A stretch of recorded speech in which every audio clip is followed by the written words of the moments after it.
Good morning, students. This is K. Lakshmi, Assistant Professor in the Department Triple Chebrolu Engineering College, Lecture 37, Unit 3,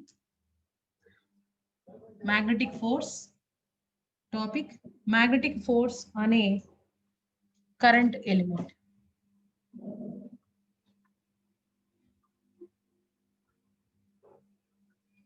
In this session, we discuss about the torque acting on a dipole.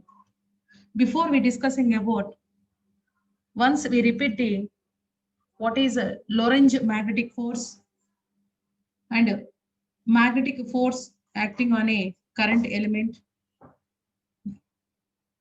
like that. Now, let us discuss about the Lorentz magnetic force. A current carrying conductor placed in a magnetic field, it experiences a force. So this is the figure represents the how the magnetic force is developed by a moving of a charge in a magnetic field. This is a charge Q moving with a velocity v. So due to movement of a charge, a current is developed. Now the direction of the current and the velocity are in the same direction.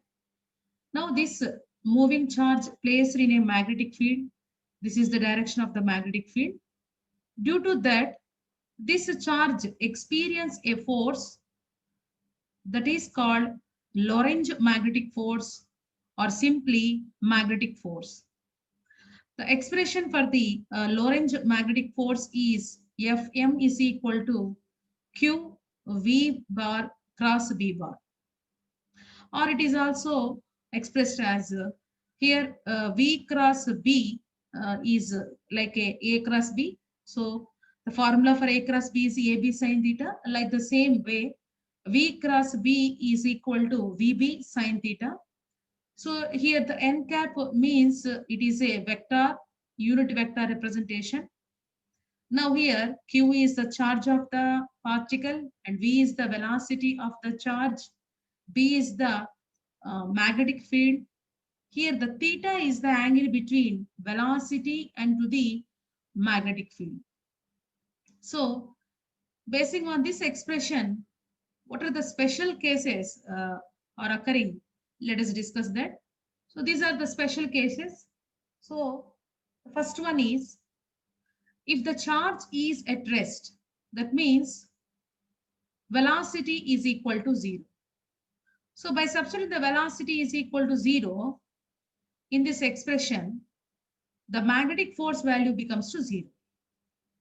That means when the charge is at rest or a stationary charge placed in a magnetic field does not experience any force. So that is the one of the case. If in case theta, that is the angle between velocity and to the magnetic field, maybe 0 or 180 degrees. That means if this theta angle is 0 means the charge move parallel to the applied magnetic field or it may be anti-parallel to the direction of magnetic field. Whatever that means irrespective of direction of velocity and magnetic field, the magnetic force value becomes to 0. Why? Because as we substitute theta is equal to 0 or 180 in this expression, sine 0 value is 0. So automatically the magnetic force value becomes to 0. In the similar manner, sine 180 value is also 0. So the magnetic force value becomes to 0. Okay, it is clear. So at theta value 0 or 180, the magnetic force experienced by a charge is 0. Now the last case is theta is equal to 90. That means the angle between velocity and to the magnetic field or in a perpendicular manner. then the exerted force on the particle is represented as Fm is equal to QVP. Why? Because as we substitute theta value 90 in this expression, sin theta value 90, sin 90 is 1. So Fm is equal to QVP. That means this force is maximum. So the suffix means the maximum force exerted by the moving particle when the direction of velocity and magnetic field are in a perpendicular manner. So these are the special cases we have to discuss in a Lorentz magnetic force. So in a velocity is equal to 0, then that means when the particle is at rest, the magnetic force is 0, or the angle between velocity and magnetic field is 0 or 180, then the magnetic force is 0. If the theta value is 90, then the magnetic force experienced by the particle is very maximum value that will be equal to QVP. Okay, now the next concept is force अने current carrying conductor in a uniform magnetic field.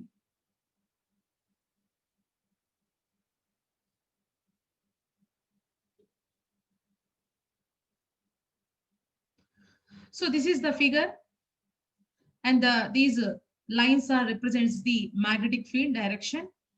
So this is a cylindrical conductor. Now the area of the cylinder is A and the length of the cylinder is L. Now a current I is passed through it. So let us assume an electron experiences a force. So the force experienced an electron placed in a magnetic field. That means here the charge is moved with some velocity and now it is placed in a magnetic field. As we already discussed in Lorentz magnetic force, the same magnetic force is developed here. So this magnetic force is expressed as F is equal to minus E Vd cross B. So this is a comparable expression with magnetic force. Now compare with the magnetic force. F is equal to Q V cross B. Q means a charge. Here the charge of the particle we have to take in is electron. Now the charge of the electron is E and it is having a negative charge. So it is represented as a minus E. Now as compared with the magnetic force here, in place of V, there is a value of Vd. So what is Vd? Vd is called drift velocity. Whenever a particle moves with a velocity, that means electron moves with some velocity, its velocity is expressed in terms of drift velocity. So this is the expression we have to derive from magnetic force, that is F is equal to Q V cross B. Whenever this is the expression of the electron experienced force, that is F is equal to minus E Vd cross B. Let us assume small n be the number of density of electrons. That means here the infinite number of electrons are there. So the number of density of the electron, let us assume small n, and the area of the cross section of this cylinder is taken as capital A. And let us assume a smallest length. When you observe that here the green color dl, this is the smallest length. Now the number of electrons present in this smallest length, that means current element, is taken as n into A into dl. So this is the very important point. Now the force experienced by the electron in this smallest length.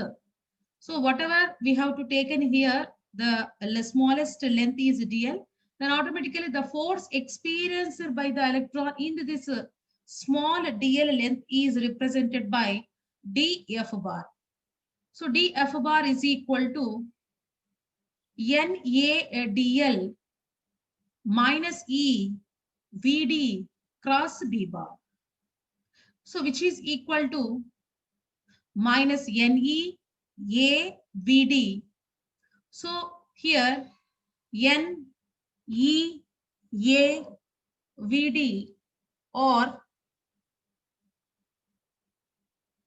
N is the charge density of the electron, and E is the charge of the electron, and Vd is called drift velocity. So dF is equal to minus NEAVD into dl cross b bar. So just to write the, we have to shift the dl into bracket. Now the value of NEAVD is equivalent to current. How we have to write here NEAVD as a I? So we know definition of current density.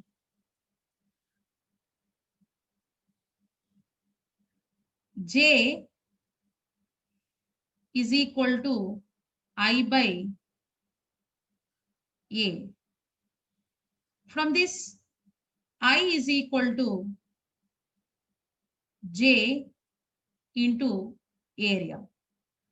J is called current density. Now the expression of current density in terms of drift velocity is written with the help of in classical mechanics, that is NEVD, and as it is the area is right here. So the expression for I, once again I repeat, J is called current density. This is current per unit area. From this expression, current is equal to J into area. So J is current density. So in classical mechanics, according to classical mechanics, J current density is expressed in terms of NEVD, and as it is area. So the current NEAVD is equal to current. And the negative sign here represents the direction of DL is opposite to that of VD. When you observe this figure, so this is the direction of DL, and this is the direction of velocity. So the direction of DL is opposite to VD. So automatically DF we can easily write as I DL cross B bar. Now the entire force experienced by the length L is obtained by integrating this equation on both sides. So F bar is equal to integral dF bar, that is equal to integral I dl cross B bar. So integral dF value is equal to F bar, I is a constant. Now dl, by integration of dl, it becomes to L cross B. As we already know, A cross B value is AB sin theta. In the similar manner, L cross B is equal to LB sin theta. So simply, the magnetic force experienced by a current carrying element placed in a magnetic field is F is equal to BIL sin theta, or simply Bill sin theta. Now the next concept is the force experienced between two parallel infinite long current carrying conductors. So here,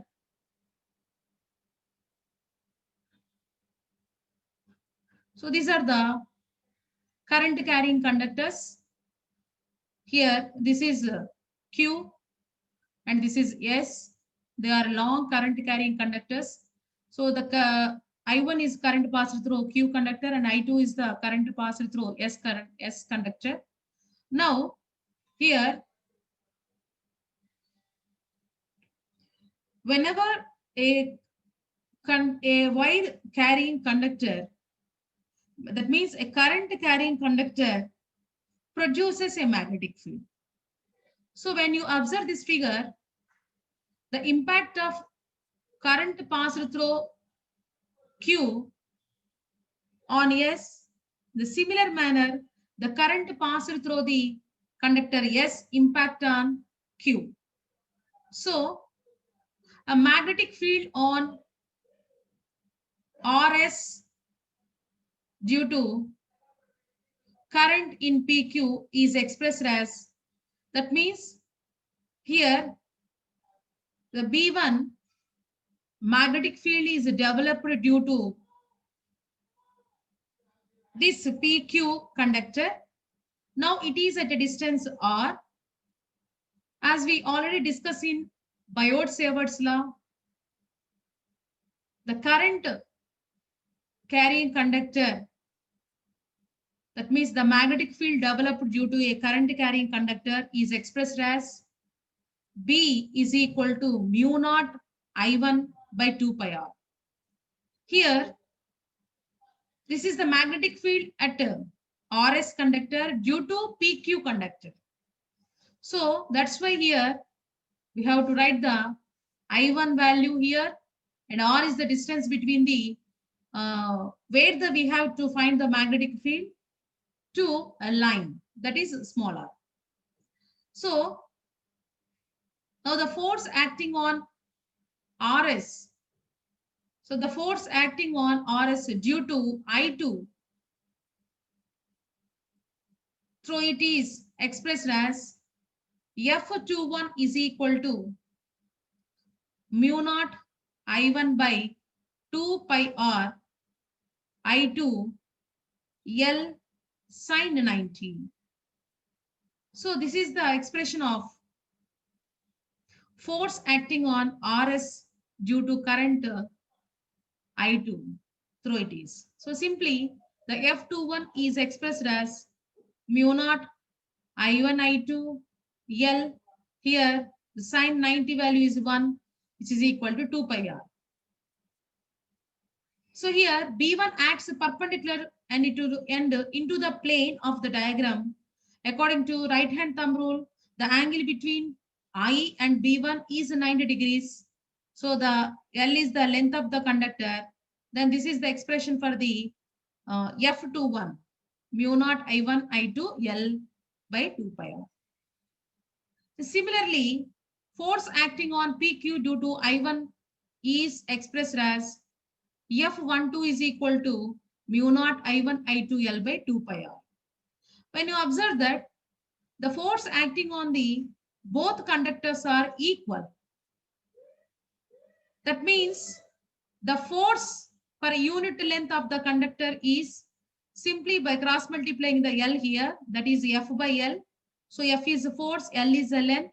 Then the force per unit length of the conductor is expressed as mu naught I1 I2 by 2 pi R, Newton per meter. So here there are two cases. The first one is the current passed through these two conductors are in a same direction.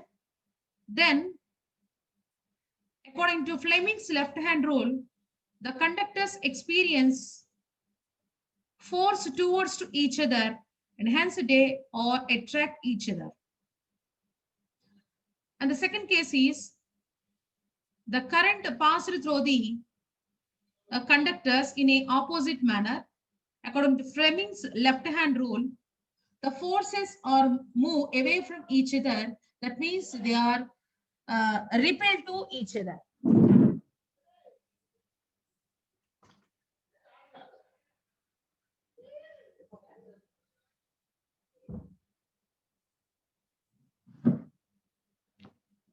And next, definition of ampere. Force per unit length of the conductor. That is the force per unit length. Already we discussed in that. F by L is equal to mu naught I1 I2 by 2 pi R. Let us assume I1 and I2 values are 1 ampere and the distance between the two conductors is taken as 1 meter. Then by substituting here, the force per unit length value is equivalent to 2 into 10 power minus 7 Newton per meter. Now, the definition of ampere is taken as 1 ampere is the current which, if passed in each of two parallel conductors of infinite length and placed 1 meter apart in vacuum causes each conductor to experience a force of 2 into 10 power minus 7 Newton per meter of length of the conductor. Now, the representation of magnetic field in these two cases. This is the first case. As you observe the figure, whenever the directions of the current on both conductors are in the same, then this is the magnetic field. So here, this is a north pole. So here you observe that the direction of I1 and the direction of I2, the field developed due to I1 and I2 are in an opposite manner. That's why there is an attraction between them. Whenever the charges are, that means the conductors inside the conductors, the current flow in opposite direction, then you observe that the magnetic field directions in both are in a same. That's why here there is a repulsion takes place. So this is the representation of a magnetic field developed due to parallel current when they are in the same direction and in opposite direction. And next we discuss about the basic definitions of what is a dipole, what is a bar magnet and dipole momentum. So as we already know in our lower section, once again I discuss about the what is a bar magnet. So the line joining the poles here, the south and the north, the line joining the poles of the magnet is called a magnetic axis. The distance between the two poles is called magnetic length of the magnet. And the distance between the ends of the magnet is called, that means not a poles. When you observe that ends of the magnet, that means when you observe the figure, here the pole strength is just in front of the ends. So the length, the distance between ends of the magnet is called geomagnetic material length of the magnet. The ratio of the magnetic length and geometrical length is equivalent to 0.84. Now, magnetic dipole. So, what is a magnetic dipole? A pair of magnetic poles of equal and opposite strengths are separated by a finite distance is called magnetic dipole. So here, the magnetic dipole is represented by capital M. Now, the magnitude of dipole momentum is simply a product of pole strength M and the separation between the poles, that is 2L. So the magnetic momentum capital M is equal to small m into 2L. So here the one cap means it is a unit vector. The SI unit of magnetic dipole momentum is ampere meter. So the direction of dipole momentum is always from south pole to north pole. Actually, outside the magnet, the direction of the magnetic field is always from north to south. But in case of dipole momentum, the direction is from south pole to north pole. Now the next topic is torque experienced by a current loop in a uniform magnetic field. So when you observe the figure, this is the magnetic field direction and it is the current loop that is in a rectangular shape. P, Q, R, S, P. Now the width of the rectangular, that is current loop, is taken as a B and the length is a small l. Now, whenever a current loop, that means a current carrying loop, is placed in a magnetic field, as we discuss in according to Lorentz magnetic force, automatically it starts rotation. So due to that, a torque is acting on the dipole. So the torque of the current loop in a uniform magnetic field is expressed as, let us discuss that. Theta be the angle between the plane of the loop and the direction of the magnetic field. So when you observe that, so here it is the theta. So this is the loop. So the angle between the loop and to the magnetic field, according to magnetic force, F is equal to I B cross B. Here the I is current and B is the width of the rectangular loop. So B cross B is taken as BB sine theta. So here we have to take in the current loop into two parts.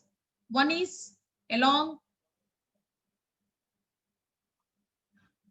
SP direction. When you observe that,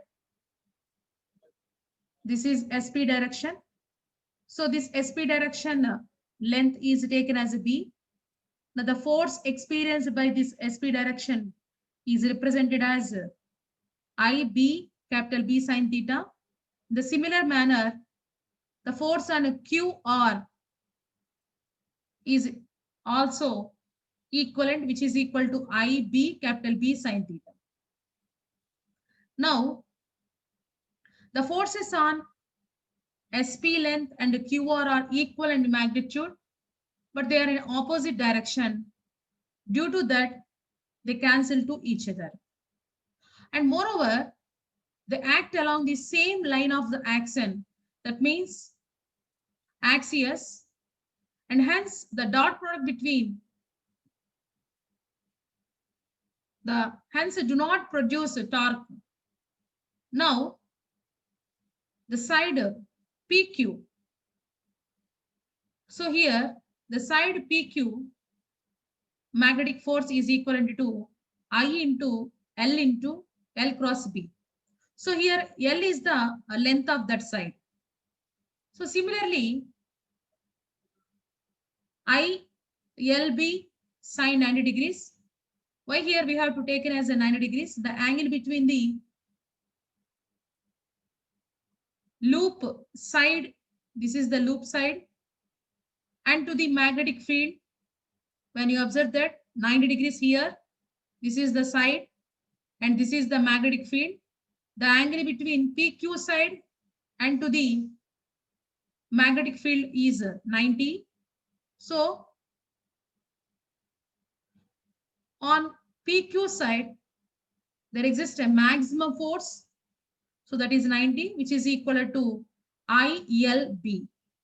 In a similar manner, on RS side also equivalent to IL cross B, which is equal to ILB sine 90 degrees. Sine 90 value is 1. So ILB.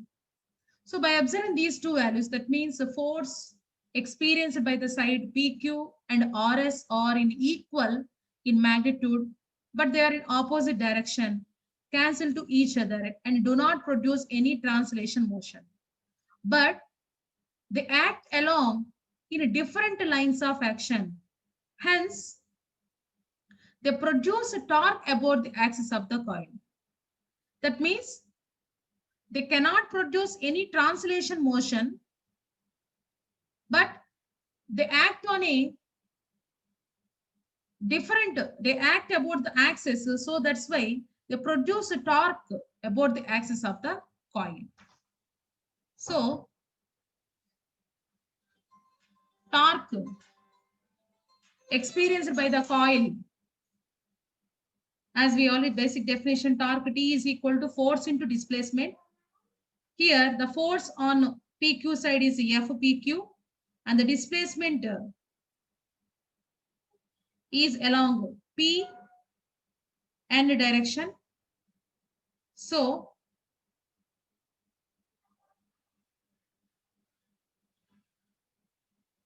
the force is ILB and the Pn value by calculating the triangular, this is equal to B cos theta. So the torque is ILB capital B cos theta. Here the length into breadth is equivalent to area of the rectangular. So by replacing LB value as a So that is I into A. Now, torque T is equal to NIAB cos theta. Here capital N is the number of turns on the rectangular coil. If phi is the angle between the normal to the coil and the direction of the magnetic field, then theta plus the phi value is equal to 90 degrees.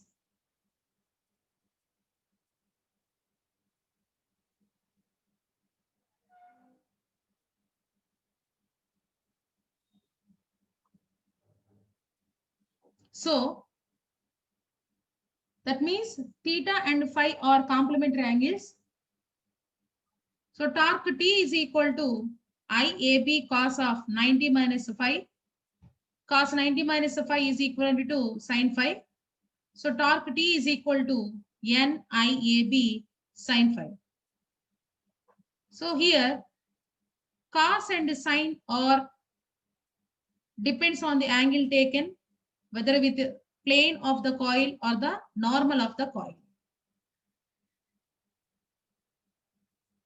Now the torque in a vector form we can write as NI A cross B. That means here N and I into A. That means magnetic dipole momentum. The expression of current I we can also written as in terms of magnetic momentum also. So magnetic momentum M is equal to I into A. So this is the torque acting on a rectangular loop. Now the important note on this concept is the coil will rotate in the anticlockwise direction about the axis of the coil.